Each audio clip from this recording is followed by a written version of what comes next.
question number 1 and question number 2. Let's start with question number 1.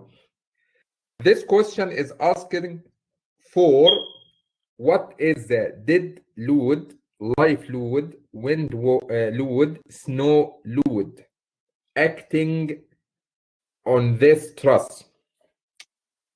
To do this, we need to figure out the layout. So I will decide, actually 6.25 is the distance from here to here. I'm sorry for this mistake. So 6.5, 6.5, 6.25, I'm sorry, 6.25, 6.25. So the total will be 50 feet. So the main system will be added in this direction.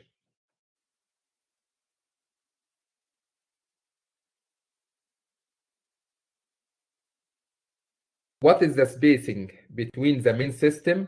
It's up to you. You can choose what you want. So I'm gonna use probably, what do you think? 20 will not work. If you choose 20, will not work. I need equal spacing. So probably 15 will be good. Probably 25 will be good. Probably 30 also will be good. This spacing will be excellent. Let's start. Here is the plan.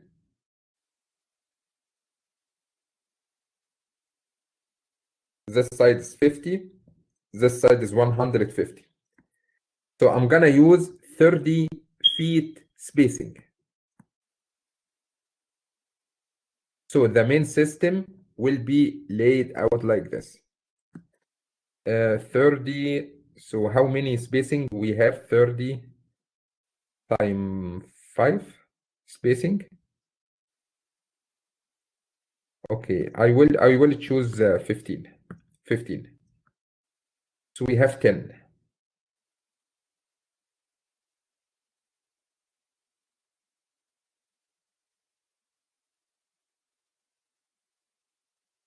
I have few mistakes in the homework, in the first homework, so I need to focus on these mistakes.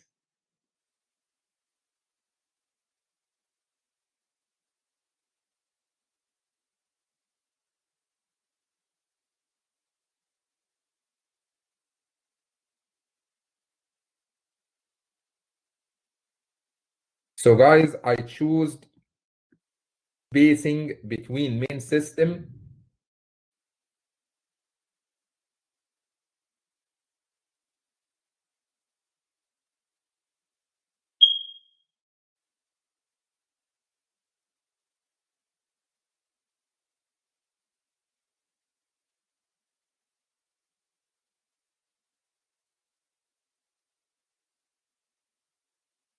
equal 15 feet.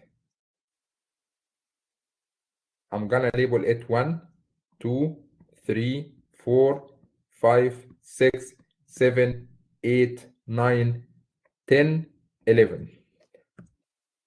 And this spacing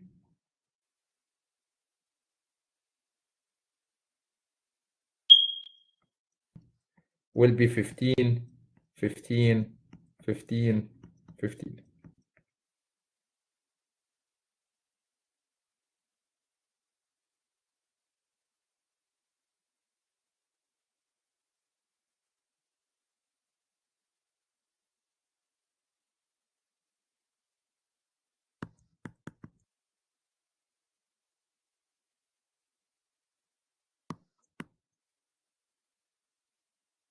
One, 2, 3, 4, 5, 6, 7, 8, 9, 10, 11.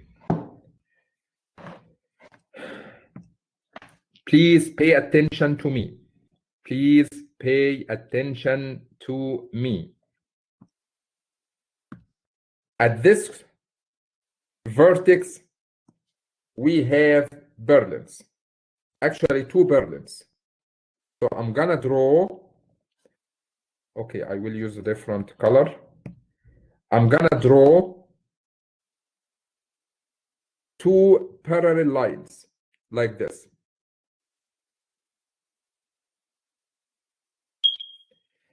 Because at this location,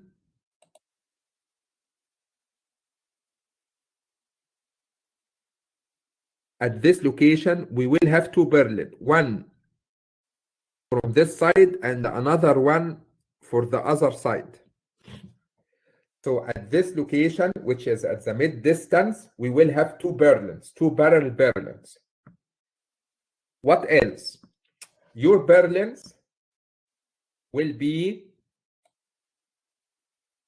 here and here and here and here. So we have 1, 2, 3, 4 spacing.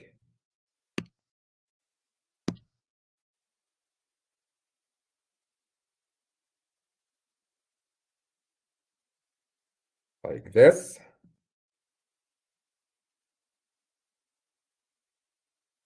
And like this.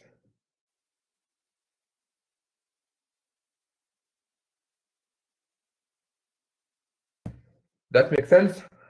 If you have any question at any time, let me know. Guys, the minimum location for the horizontal bracing you have to put at the first panel and the last panel. The first one and the last one. So I'm gonna draw cross like this. And another cross and one more like this. It's a fatal mistake. It's a fatal mistake to have these 2 parallel purlins and you draw a cross like this. Doesn't make any sense. Do you know why?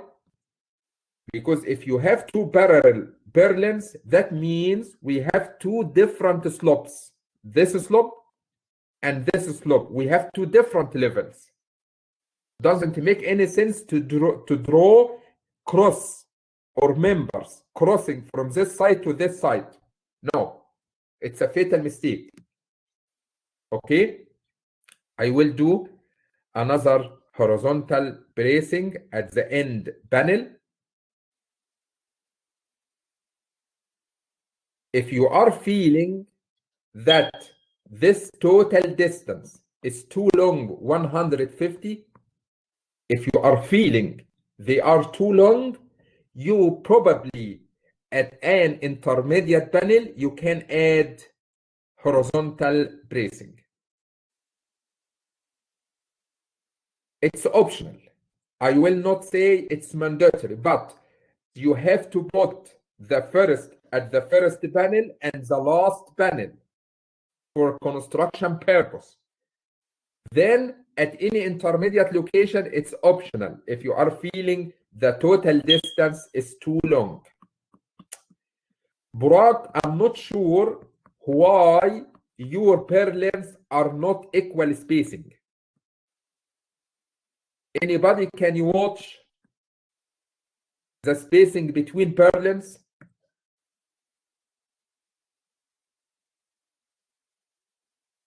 The distance between purlins, it's 6.25. If you would like to draw axes,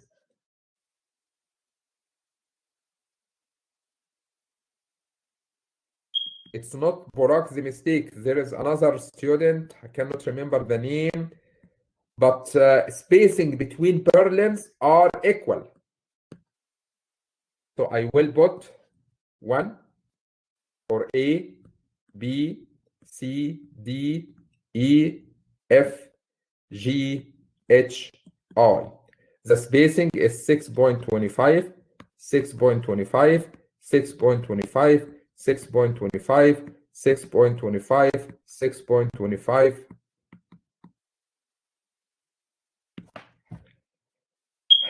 Here is the plan.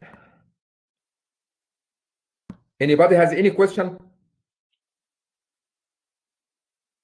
Guys, do you have any question so far? Actually, I will deduct few points if you do these two mistakes. The first mistake, you have to put horizontal wind bracing at the first panel and the last panel. You must. It's a mistake. It's wrong if you didn't. Any intermediate horizontal bracing, it's optional. It's okay. I can or you cannot. It's okay. This is the first mistake. The second mistake, if you have this double line, this double line represents two purlins at this highest vertex or highest line or ridge line for the truss. So we have two purlins parallel to each other. Cannot be accepted to put horizontal bracing cross like this from this side to this side. Doesn't make any sense. Your crossing must be on this side alone and the other side alone. You can put your purlins, your bracing, each two or every one like this. That's fine. I cannot say anything.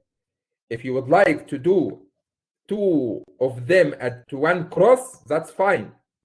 Like this. Or each one having a cross, that's fine. This one is good, this one is good also. And also the location for each purlin will be located at each joint of the truss. That means the spacing between these purlins will be equal. So from my plan, I can say S equal 15 feet, A equal 6.25 feet.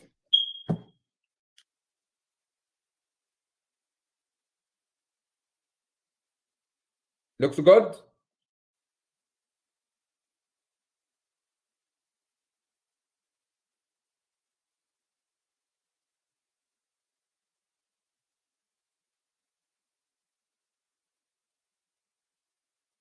The second point I noticed, we don't like this kind of main system.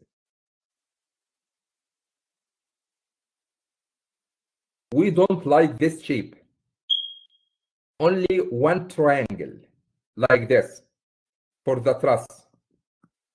Most of you did this main system. We don't like this one. Do you know why?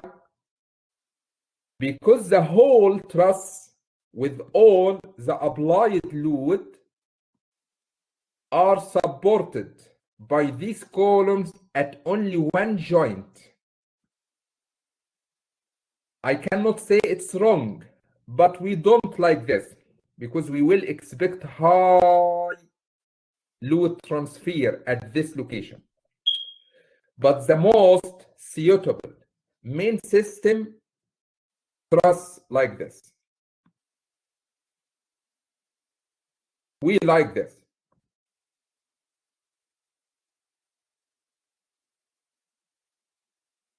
So we have many connection between the column and the truss at this location and this location. This location and this location. We prefer this main system. We don't prefer this main system. I'm not sure most of you did this one. I cannot say it's wrong, but we don't like it.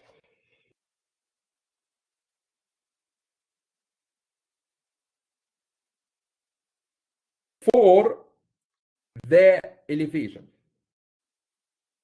at this location, at each location we have this elevation. At each main system we have vertical column.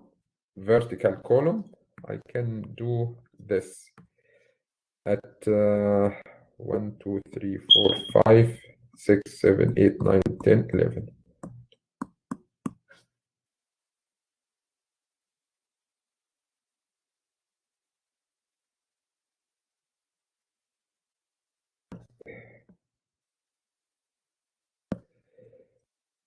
Guys, I'm drawing right now the elevation.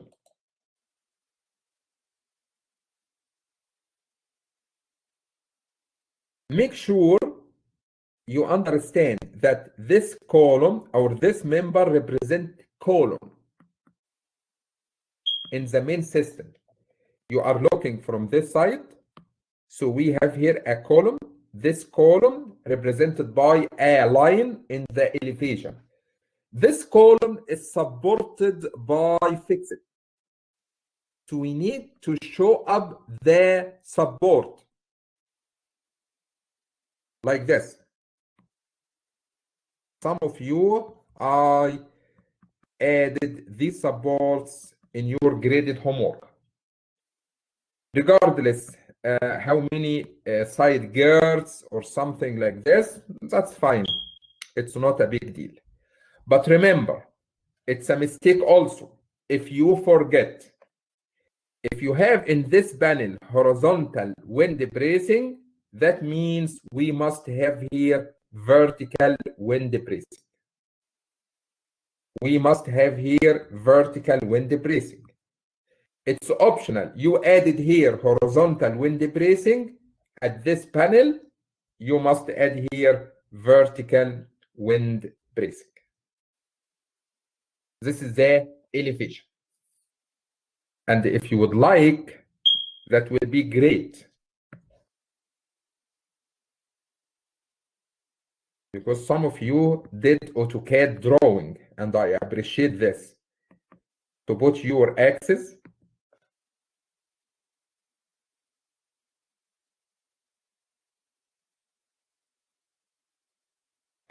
One, 2, 3, 4, 5, 6, 7, 8, 9. I forgot something, I think. Anyway, and the spacing, that will be great.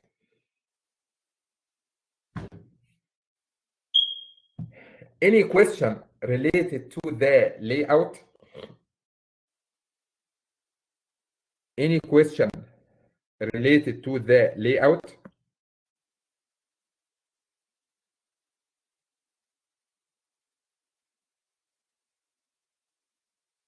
Yes, Roberto, yes. The purlins will be at each joint of the truss. We have one here, one, and one here. On the other side, we have one here, one, and one. So the spacing between purlins will be equal. So we have 1, 2, 3, 4 spacing, 1, 2, 3, 4 spacing. If you can see here, we have here 4 spacing, and we have another 4 spacing between purlins.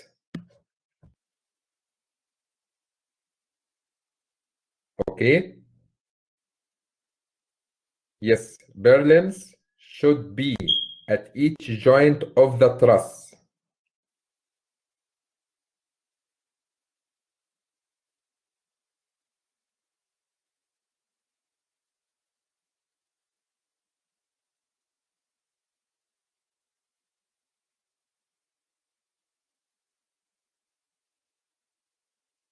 Okay. I will start after layout. I'm gonna start with loading. I will start with dead load. We have W structure. We have W covering. So what do you think? Do you remember? W structure can be assumed between 100 to 200. I assume the distance 15, so they are very close. So I'm gonna assume 200. pound per square feet. W covering, I'm assuming we have corrugated sheet only. We don't have concrete. So I'm gonna assume WC something around, what do you think? Probably 30, any number, 30 pound per square feet. So the value of the dead load on the truss will be, do you remember that? W structure time A time S plus W covering time A prime time S. I'm right? I'm right? Yes. Can anybody tell me what is the value of A prime? A prime and A is the horizontal distance. A prime is the inclined distance. They are very close. A here is 6.25. A prime will be probably how much? This angle is 10. 10, yeah. So we have 25 times 10, 10. 25 times 10, 10. So 4.4. 1, 2, 3, 4 square plus 6.25 square. A prime will be 6.35. So A prime is 6.35 feet. So P dead load will be 200 times A 6.25 S 15. W covering, I assumed it 30 times A prime 6.35 times S 15. Your value of the dead load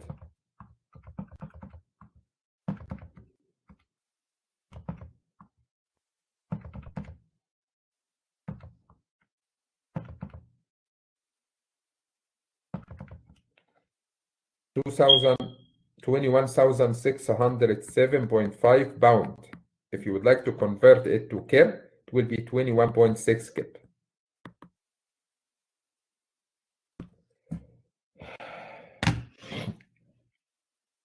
It should be.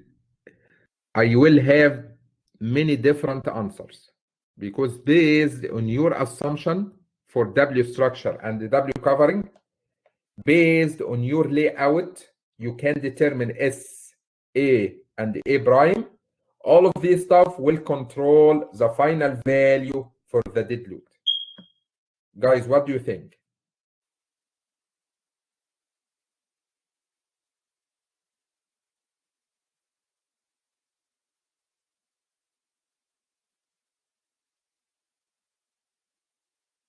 Thank you, Burak. Is it incorrect to only have one purlin at the very top instead of two? To have one purlin at the very top? No, at the very top we should have two.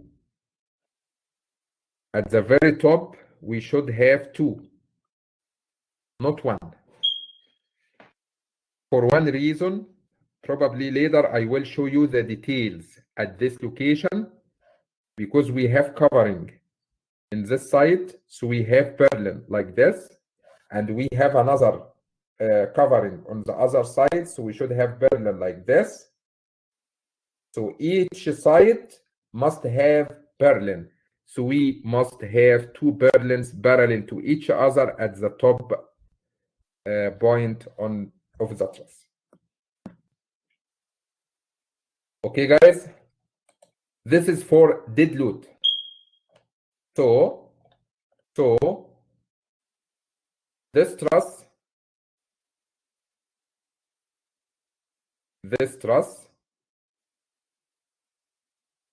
will have a value of dead load 21 0.6 kip dead load.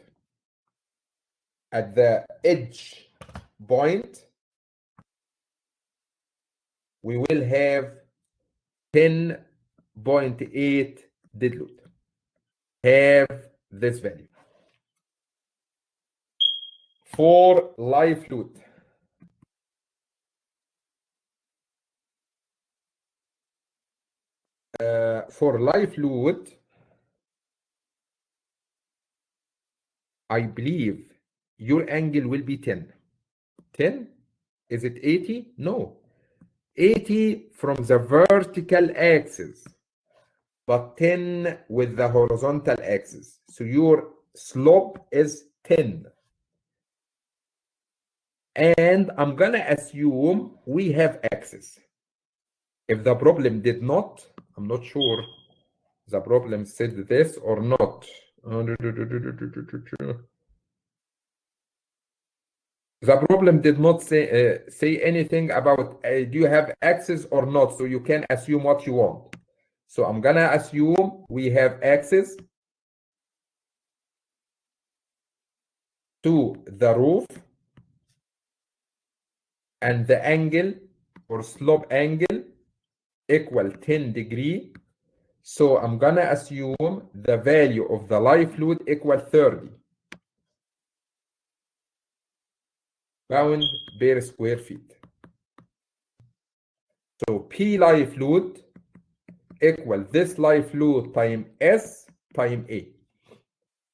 30 times spacing time A 6.25. I can figure out the value of the live load equal 2,812.5 pound, can be converted to 2.8 kips. So remember, we have here a live load equal 2.8 live load, and this live load will be here 1.4 live load. Have value. The next one, I'm gonna calculate the wind loads.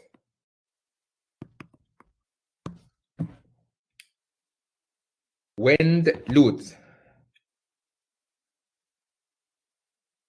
For wind load, we have two steps.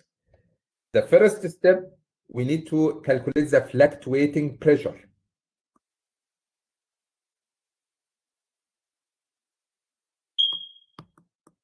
This fluctuating pressure will give you the value of QZ as a function of KZ. So probably you can assume this building in Commerce, Texas, and you can assume the velocity of the wind 120 miles per hour. Then you can get the fluctuating pressure 0.00256 times KZT1, KD1, and V square 120 square. Sorry, 0.00256 times. You can get this value 36.86 kz.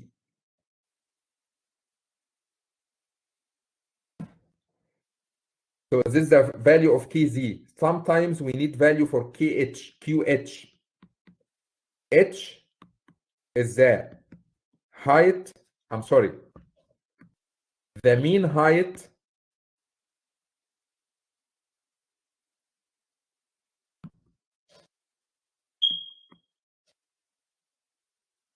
of the truss.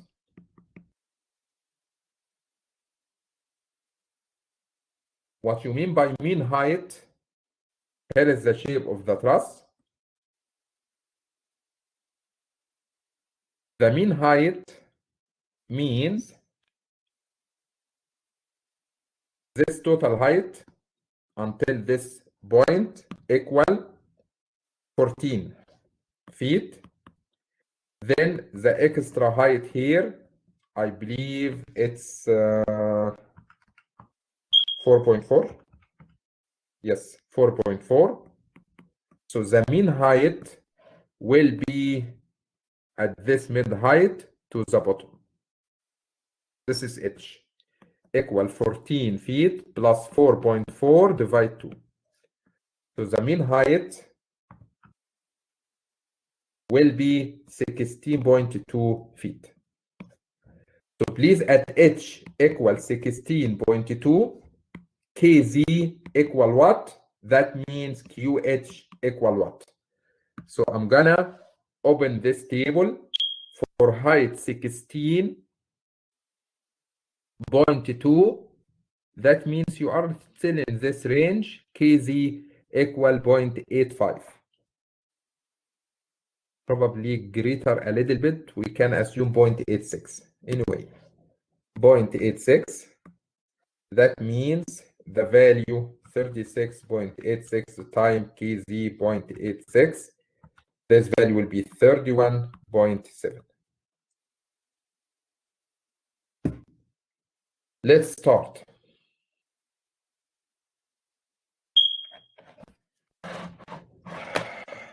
I'm sorry, just a second.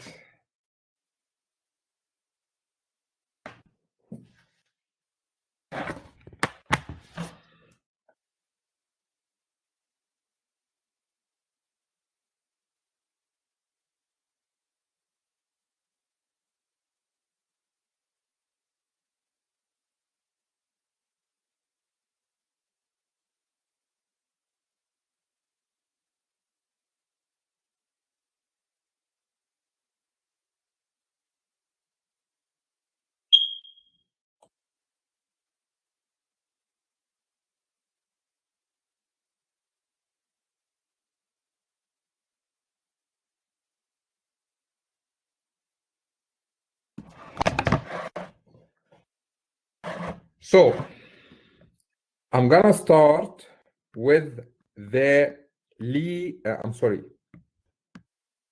windward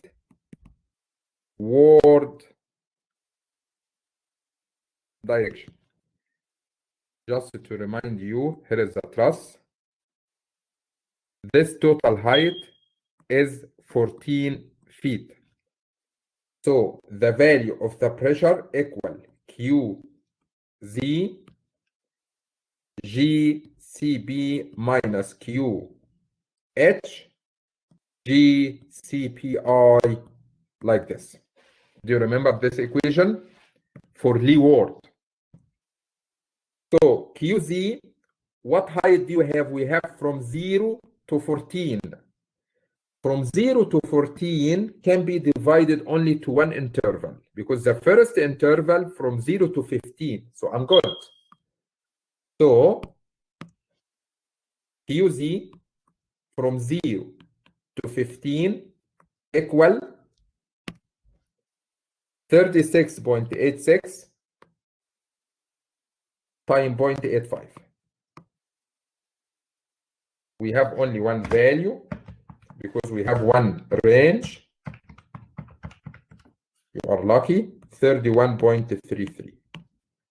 So the pressure value equal QZ 31.33 times G 0.85 times CP. You remember the value of CP?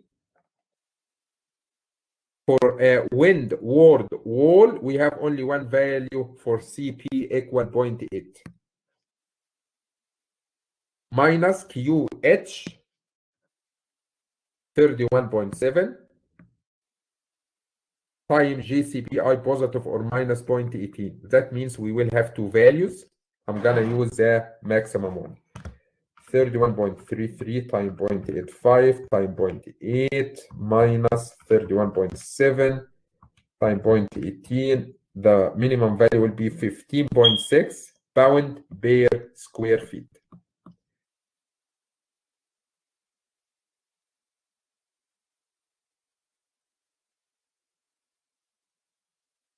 This one will be 27 pound per square feet. What else? Leeward wall, the value I'm talking about, this one will be compression. The leeward, here is the truss. I'm talking about this suction. So P pressure equal QH GCP minus QH GCPI. QH was 31.7 times G.85 times CP. For Leeward, CP, we have 3 different values. Which one I'm gonna use? We have to remember that the plan of the building 50, 150, here is the wind direction. I'm sorry, not like this. The wind direction is coming like this, in the same direction of the main system. So L equal 50, B equal 150. So L divide B will be 1/3. So I'm gonna use 0.5. Negative 0.5. Minus 31.7 times positive or minus 0.18. Guys, for your information, here is the plan of the building 150 and 50. Where is the direction of the main system? The main system was put in this direction. So the wind direction like this. The wind is in the same direction of the main system. That makes sense? So parallel to the wind direction, we have L. Perpendicular to the wind direction, we have B. So you can divide L divide B equal 50 divide 150 is 1/3. 1/3, I believe, in the same range from 0 to 1. Your value will be negative 0.5. Okay, so we will have 2 values. The first one,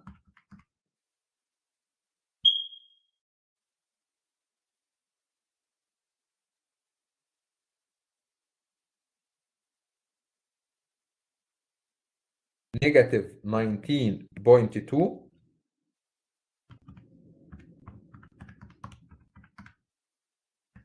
The second one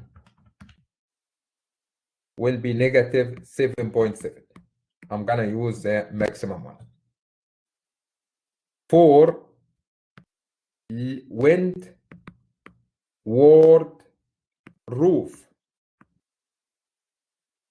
here is the truss. I'm talking about this side, which called windward roof.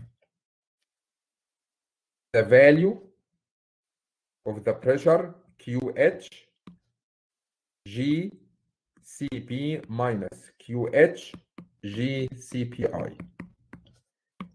31.7 G.85 CP. Which one? Windward, and the angle is 10. So I'm gonna use H divide L. What is the value of H? The mean height. Do you remember? What was the value of H? Where is H? There you go. 16.2.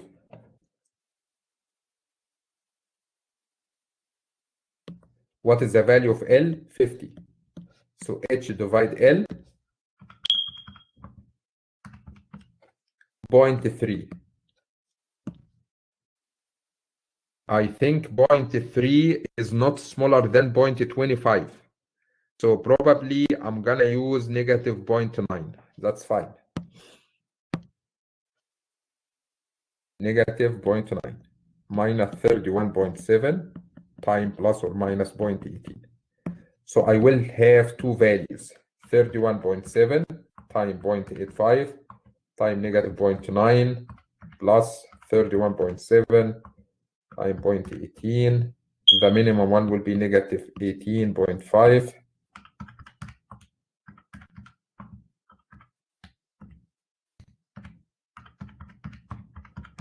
The maximum one will be 29 negative 0.9 pound per square feet, pound per square feet. The last step, leeward roof. Here is a truss. I'm talking about this side.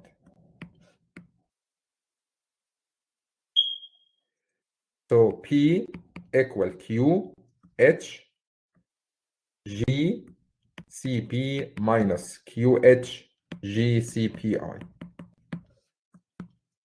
31.7 G 0.85 CP for the leeward angle 30. I'm gonna use negative point. What is the value here? Negative 0.5 minus 31.7 times positive or minus 0.18. We will have two values.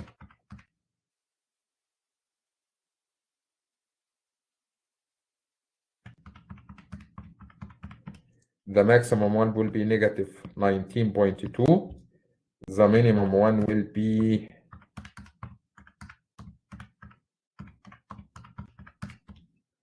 7.7 minus. So for the final truss,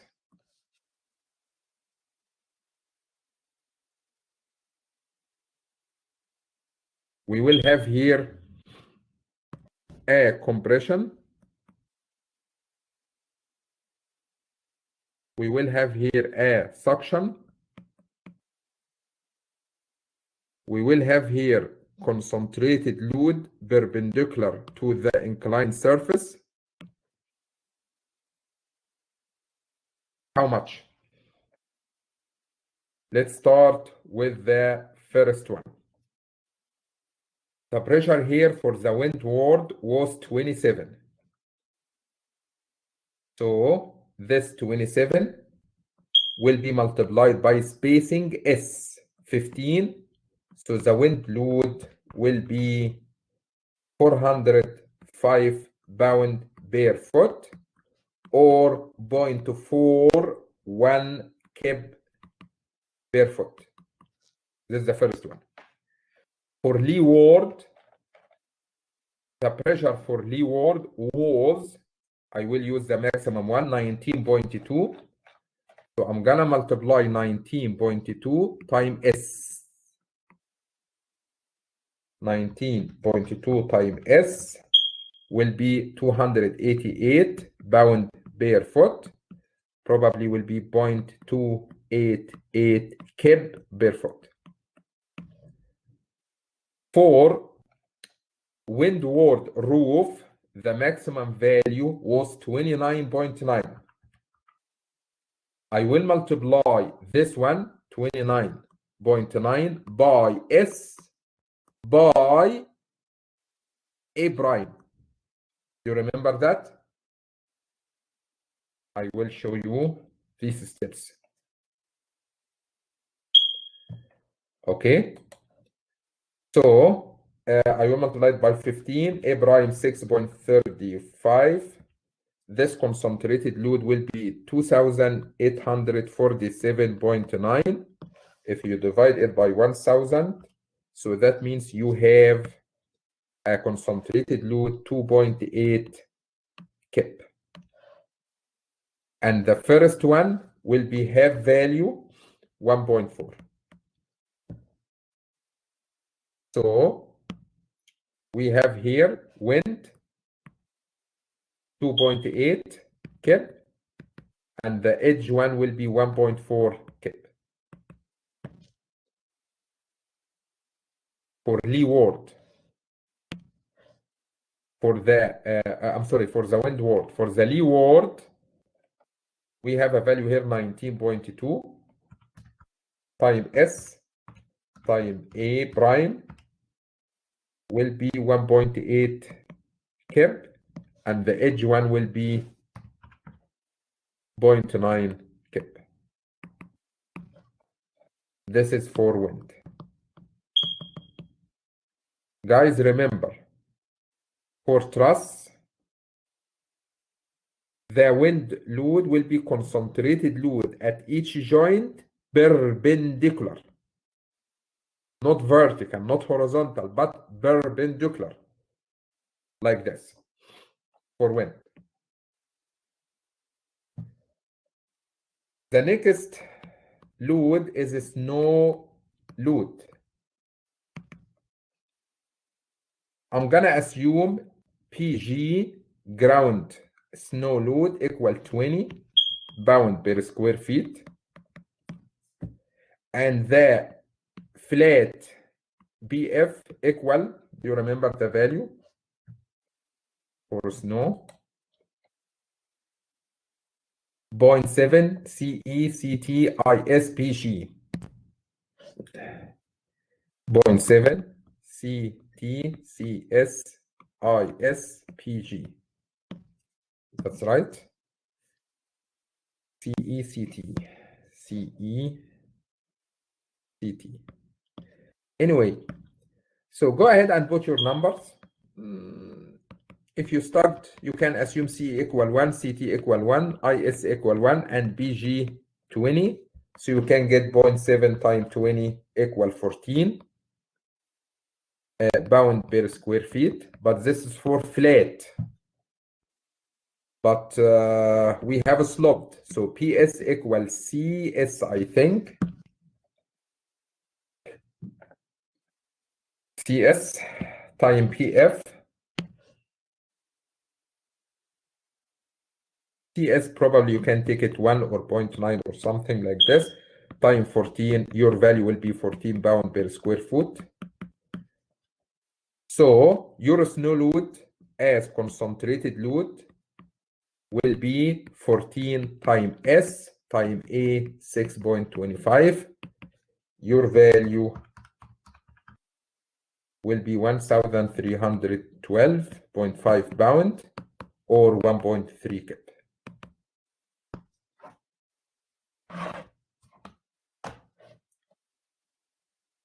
Any question?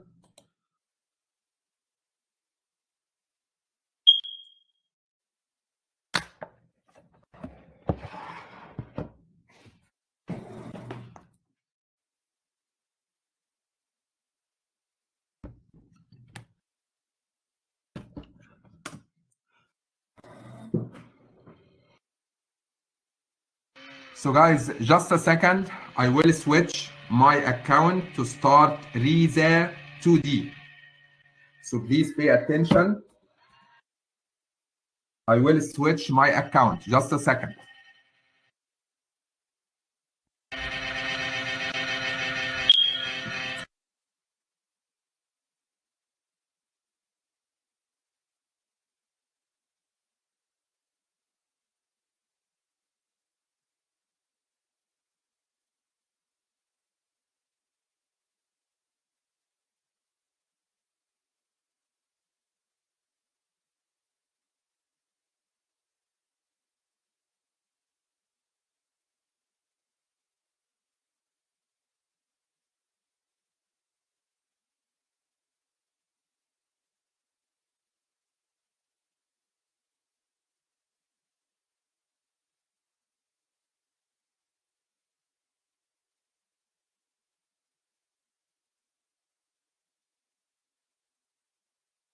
So guys, can you hear me right now? Okay, can you watch my screen?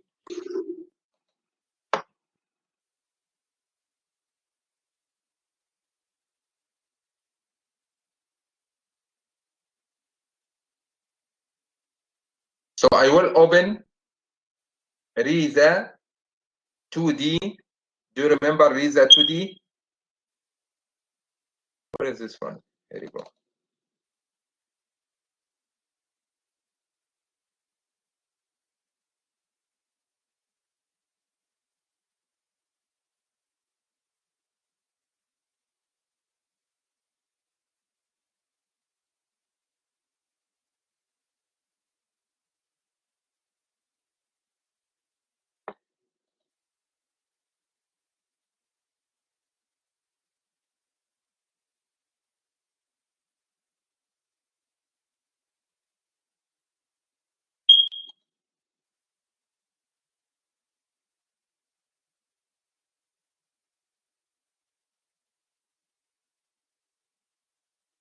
Here is the truss.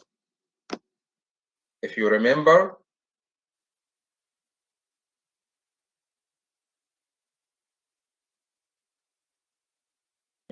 open it.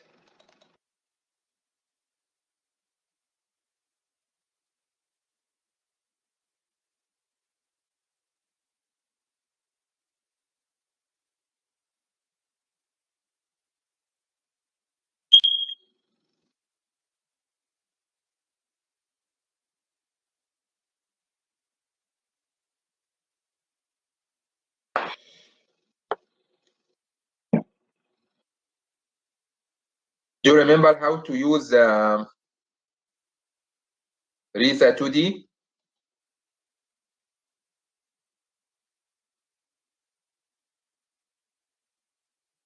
I will assume my origin here. So I'm gonna put the x-axis or whatever the axis here and the y-axis and put the coordinate in x0, 6.25, 12.25, then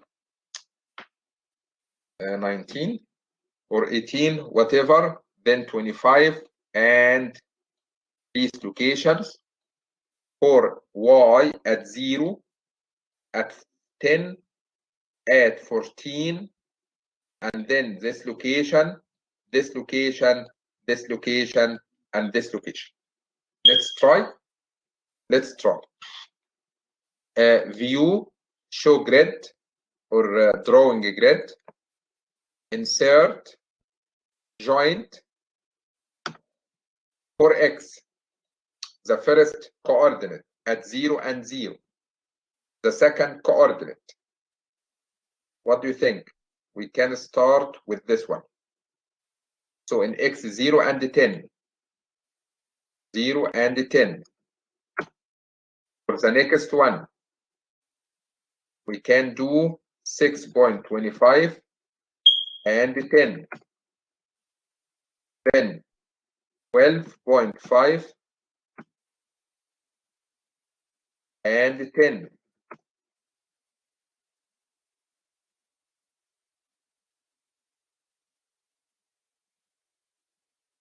Then 18.75 and 10.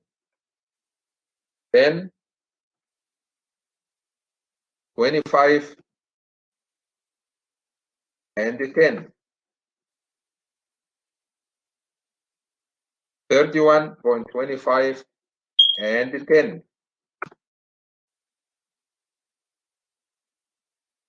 37.5 and 10. 43.75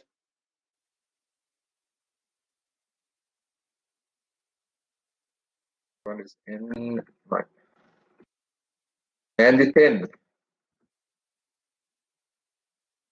And finally at 50 and 10.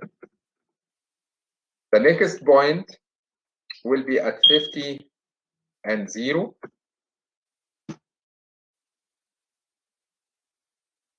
Then I will put this point at 0 and 14.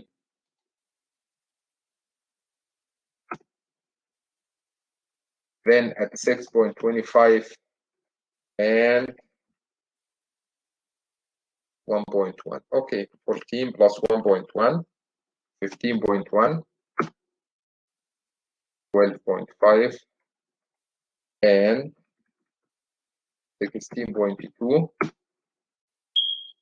18.75, and 17.3, and 25, and 18.4. That makes sense. 31.25.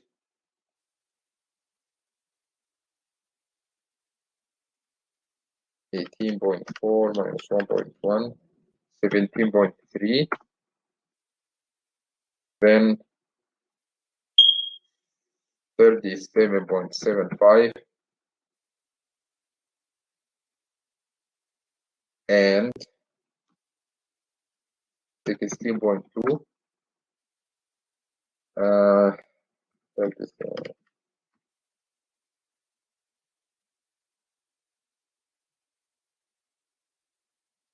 You are now.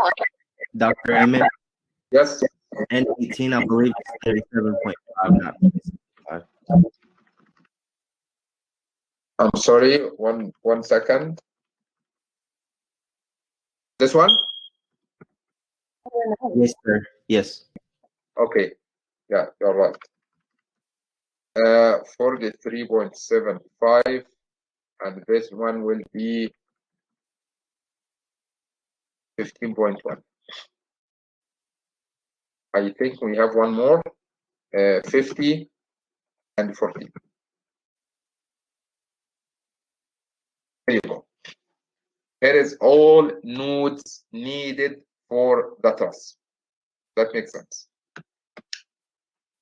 The problem said you can assume each member is double angle. 2L means double angle. We will cover this later. 5 times 5 times 0.5.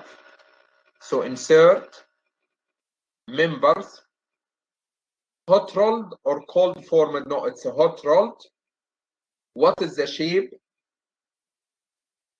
of the member? We can click this button and we can use double angle, and we can search here for 5 times 5 times 0.5. Here you go. We have 5 times 5. Which one? We can choose any one of them. That's fine. For example, this one, 5 times 5. Okay. Here you go. Apply. I can start to draw that truss member. But I have a mistake. Do you remember what was the mistake? Can anybody tell me I did a mistake?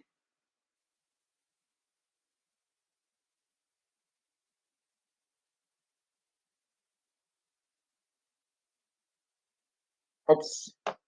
Oh my goodness. Oh. Yeah, I'm good. I did a mistake here, guys.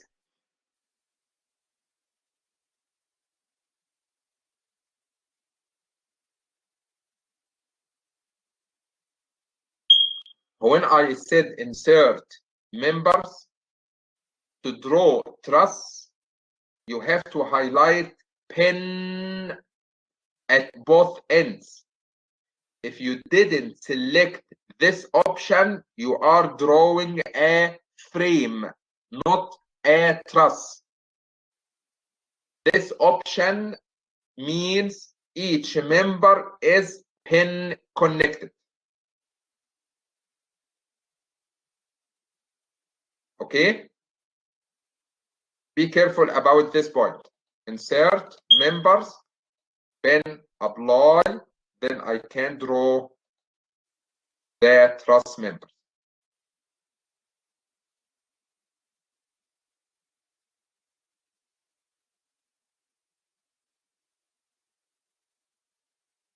I'm drawing the truss members.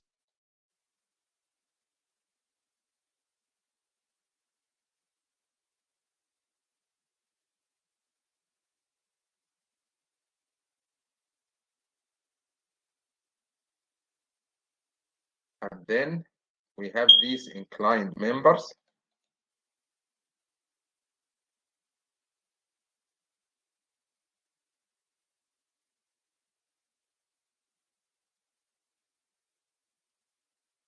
For columns, you don't need to highlight this one because I'm drawing a column, not a member in the truss. Like this and like this. I will do with boundaries, fixed support at this joint and this joint. Any questions so far? So the column here is not a member in the truss. The column here is not a member in the truss, so I didn't pin the two ends. But for truss member, you have to select pinned at both ends. Anyway, insert joint load. We have many different cases here. Case number 1, case number 2, case number 3, case number 4, and so on. I'm gonna assume dead load is case number 1, live load case number 2, wind load case number 3. Remember, snow load case number 4. That's right. That's right. Okay. For dead load, case number 1 and direction is Y. What is the value? Do you remember the value? I will open my calculations.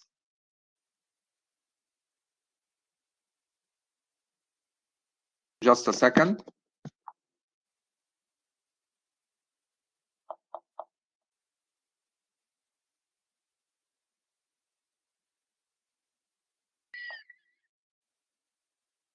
My calculations for dead load. My calculations for dead load was 21.6.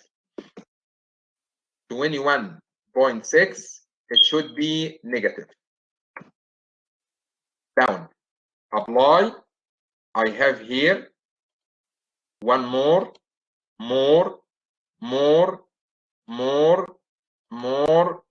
and more. Please go back to insert joint load, and this value will be half the value, 10, negative 10.8 for the first joint and the last joint. Do you remember what was the value for the live load? It was 2.8 kb. So insert joint load. What is the first step I need to change? You need to change case of loading, number 2.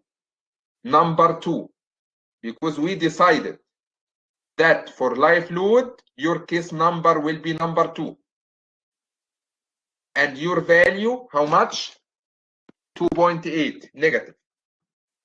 Apply. We have one here, here, at each joint. Don't forget, insert joint load 1.4, have value for the first joint and the last joint. Guys, I will do snow load right now. Snow, case number 4. I will go back to wind, but just a second. For a snow load, do you remember what was the value for a snow load? Snow load, what was the value? 1.3. 1.3 kb. So insert joint load. Joint load. Case number 4. How much? Negative 1.3. Apply. Here, here, here. Guys, all of these loads are vertically downward. That makes sense? Joint load. The value will be 0.65, I think, for the first one and the last one. Any questions so far? Do you have any questions so far? Thank you, Oliver. Thank you for your information. Any questions so far? Looks good. Looks good. Okay. just to remind you, for wind load, your wind must be perpendicular, not vertical, perpendicular to the member. Okay, let's do the first wind load here. We have windward. How much? Do you remember? For windward, it was 0.41. 0.41. Okay. Insert distributed load in direction X. Load case number 3. The start value 0.41. Start location at 0. End location at 14. Apply. Very good. 0.41. Insert distributed load, case number 3, direction X, but your value will be negative or positive. Positive, I'm sorry, 0.288. Apply on this member. The leeward. I have question and I need someone who is professional to tell me what is the direction of this force. This force is X direction or Y direction or gravity or vertical or horizontal. What is the direction of this one? Any answer? Do you know what is the direction of the wind load on the roof? Leeward and windward? Anybody can answer me? Anybody can answer this question? We agree that the wind load on the roof will be perpendicular to the roof. This direction is in X, in Y, gravity. What is the direction of this load? No, it's not in Z. This direction, something between X and Y. Z is perpendicular to the screen. Perpendicular. Z is perpendicular to the screen. Does it make sense? Okay. Okay. I will show you something very important. Please pay attention. Insert. I will not use joint load. No. No, I will not use this. Joint load. No. I will use point load. And the case loading will be number 3 for wind. What is the direction? We have capital X, we have capital Y, and we have a small x, and we have a small y. Actually, I'm gonna use a small y. And the magnitude for this wind will be 2.8. 2.8. Location at 0, probably. Apply. Can you watch? Wow. Can you watch? Wow.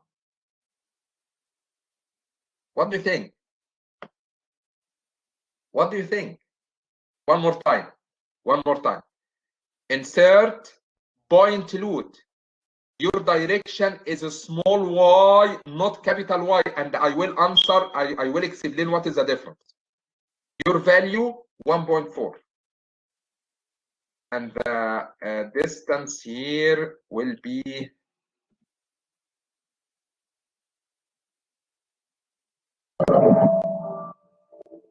oh yeah, just a second.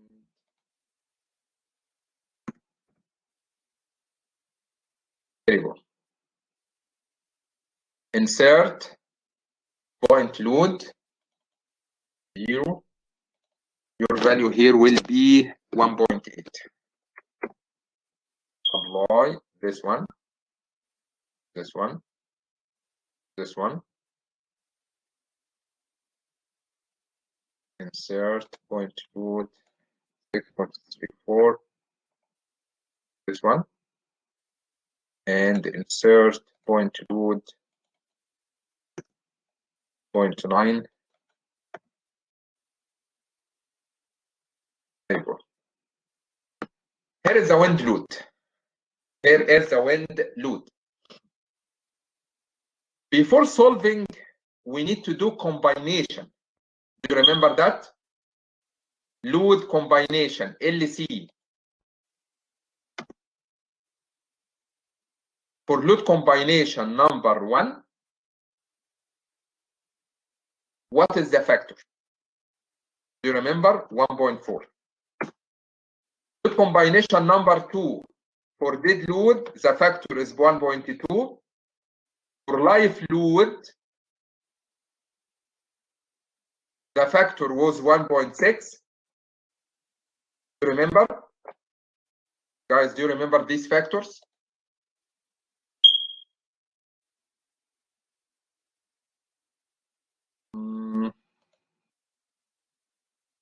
You number 1, I think. Yeah.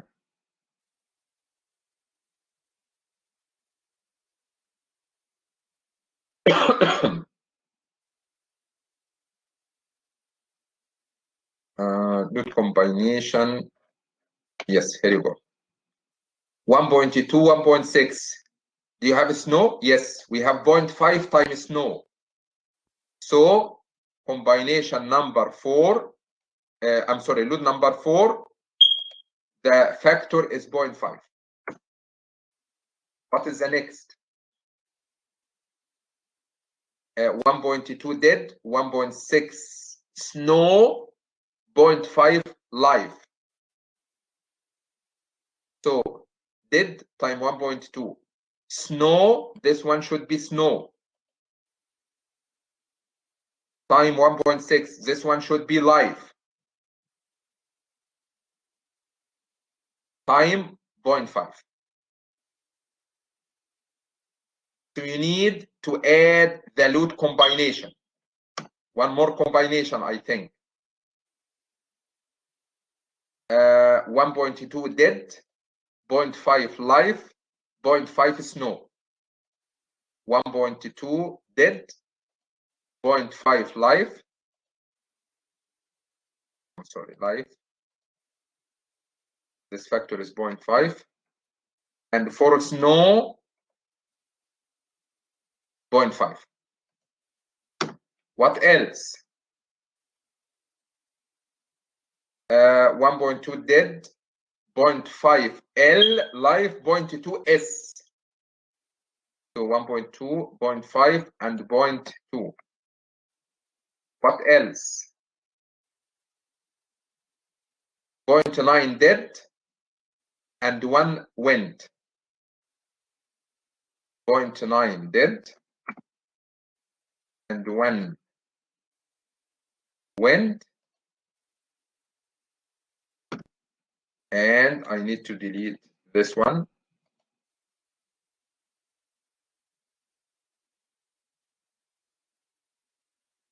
Can I delete this one?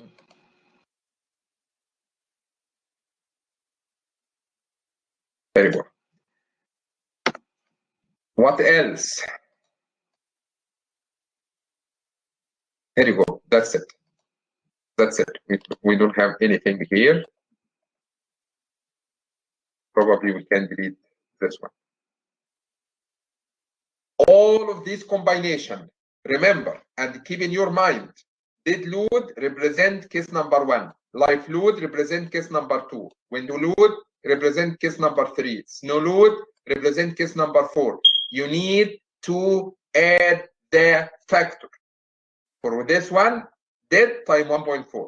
This one, dead time 1.2. Live time 1.6. Snow time 0.5. Dead time 1.2. Snow time 1.6. Live time 0.5. Based on your combination. Then I can solve.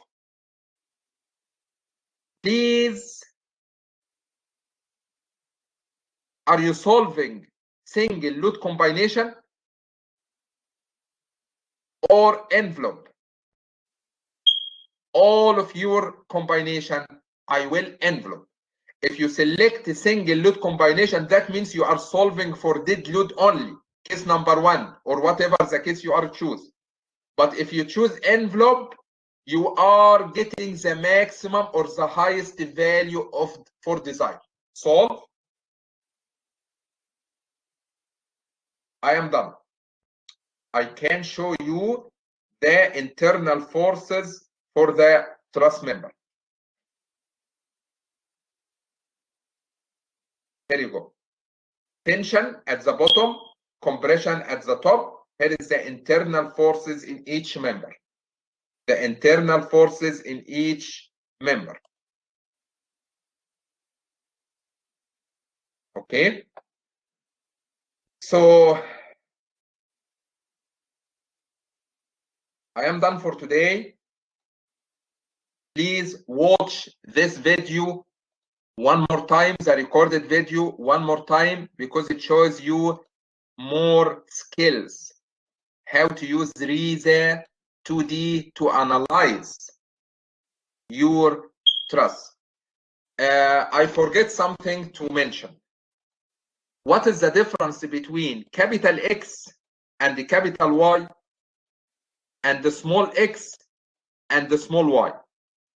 Capital X and the capital Y for the whole truss. Here is the capital X is horizontal. Here is the capital Y is vertical. No way.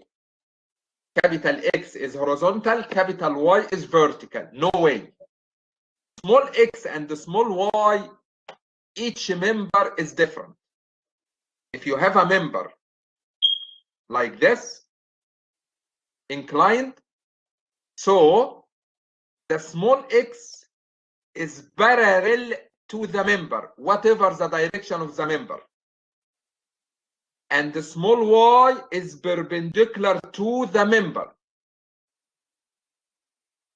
So if your member is inclined in this direction, so the direction of a small x parallel to the member. The direction of y is perpendicular to the member. So if you choose small y direction, the value of the load will be perpendicular to the member. You got it? This is the difference between a small ladder and the capital ladder. Capital ladder X and Y is horizontal and vertical, no way. But a small ladder depend on the direction of the member. All the time X parallel to the member, Y perpendicular to the member.